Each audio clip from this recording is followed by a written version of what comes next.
Hey, welcome everyone. We're 1 week away from the group stages in Shanghai, China. I hope you're all ready for the biggest tournament of the year. Say goodbye to your sleep schedule. We're going to preview all 18 teams lightning fast to keep everything quick and memorable. Let's start from the bottom and move our way up the DPC list. At number 18, we have Mineski hailing all the way from Southeast Asia and battling it through the grueling qualifiers to earn their spot.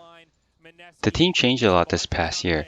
They originally started this year out with Ajit, Paladite, and Fabi. Mineski's result was horrendous all year round. Many fans speculated if KP made the correct decision to leave newbie and explore Dota outside of Asia. Nevertheless, Mineski came together with a stronger lineup in the qualifiers and made it through, but it did take them all 5 games to qualify. Right to game 5. Oh, but wait, the timers are back. We might be calling it too soon here. No, okay. No glyph. It's a 3v5. Omni is not in the base. Omni is way far out. It is a 2v5, and without the glyph, Savage will do everything he can to hold this. Siege Creep still in the fray. KP getting low, but BKB, he survives. Nico Baby wants to end the madness, focused on the throne. Moon with the same idea. Gyro doing what he can, but it's not enough. Mineski going to the International 9. Next on the list, Royal never give up. They also started the year with a very different team, and with disappointing result, they needed new blood. The biggest change was bringing Lanham, a veteran in Dota 2 with accolades that triple what the current players in RNG have. They had an average year, qualified for 2 minors and the last major, Epicenter. They all finished in the middle of the pack, and they only accumulated 204 points, and they were forced into the qualifiers. TP just hoping, but he gets feared, he gets nullified, he's going to be killed off. 3 already dead. XM, his Razor, has looked strong, but not strong enough. And RNG have done it. What an effort. They are going to qualify here. Following RNG, we have the longtime favorite, Madison Seer. It's been a while since we heard the name Navi and TI together, but this squad has stuck together most of the year, and only swapped 1 player back in April to solidify the squad. Looking back, this year has been very tough for the CIS squad. They have always been third in qualifiers and only earned points at the Dream League Minor and Major. Winning the qualifier was a huge surprise to many, considering CIS had teams that had qualified to more major tournaments like Winstrike Team, Gambit Esports, and now the Blue Vegas Squadron. Running down mid, they're ready to close this one up. 2-0 at the moment in this best of 5. This last game, all that they need to get them to TI as they finish up another set of racks, turn towards the tier 4s. GG. Moving on next, we have Chaos Esports Club.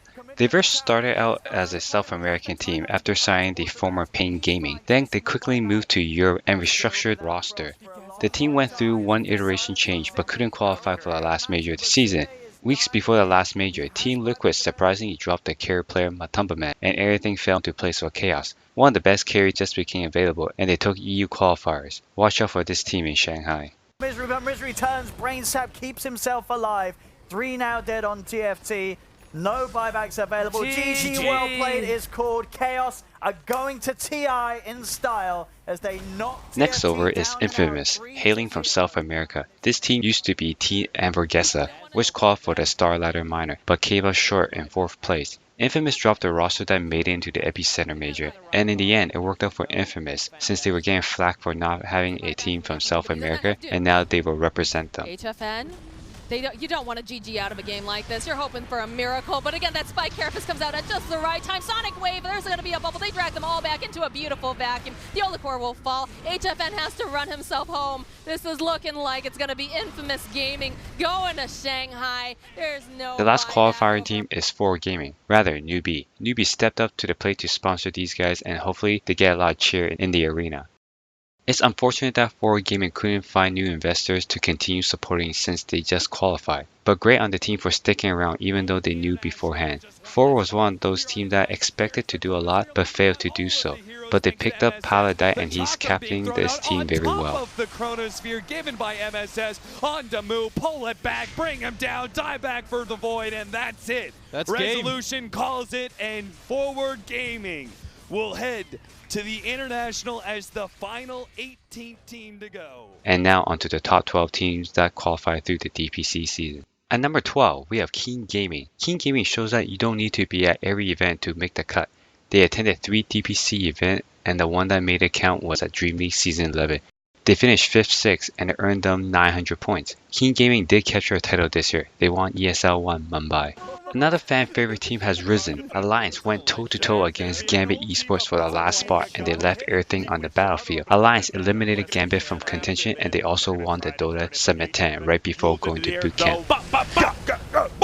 There's the kill on HVN. There's going to be a big ulti from 444. Is it enough? No, because everyone's beaking Boxy pretty much one-shotting there. It's even, oh, the spear up. He's going to blink forward beyond godlike for multipliers. At number 10 is our defending champions, OG. They struggled at the start of the year with Ana out of the lineup. They qualified for 2 minors and placed poorly. However, when Ana returned, they qualified for MDL Disneyland and the Epicenter and earned enough points to have a chance to defend the Aegis of Champions. OG! OG! They've done it. They have done it. Have done it. The power of flowers and friendship. Have done it here, ladies and gentlemen. Right ahead of OG is TNC Predator. They also had a rocky season. The biggest hurdle they had to overcome was at the beginning of the year. Cuckoo was banned from entering Chongqing for his racial comments. As far as Shanghai goes, he's good to go, since no one from TNC nor Val said anything. When TNC qualifies for a major tournament, they do well with Cuckoo in the lineup, and without him, they couldn't crack the top 8. Moving along to the top 8, Ninjas in Pajamas sit 8th on the DPC standing. PBD has led this team all year and he will continue to do so in Shanghai. They are one of the fewer teams without a roster shakeup. Although they sit 8th, this season has been very successful. They have attended majors and minor and they have done considerably well. They didn't win any majors, but they did win 2 minors in Dota Pit and Starlighter in TV Season 2. The last and the best seed team is Fnatic. They came into DPC Season 2 very strong, and their best finish was at Dream League Season 11, finishing 3rd. Everything pointed in the right direction for the next major. The next 2 majors they finished dead last, and they have already qualified, but that didn't stop them from making a roster change to replace MP, the Garrett player. They will be giving MP a cut from TI9. Ahead of Fnatic is the second longest running team currently in Dota, PSG.LGD.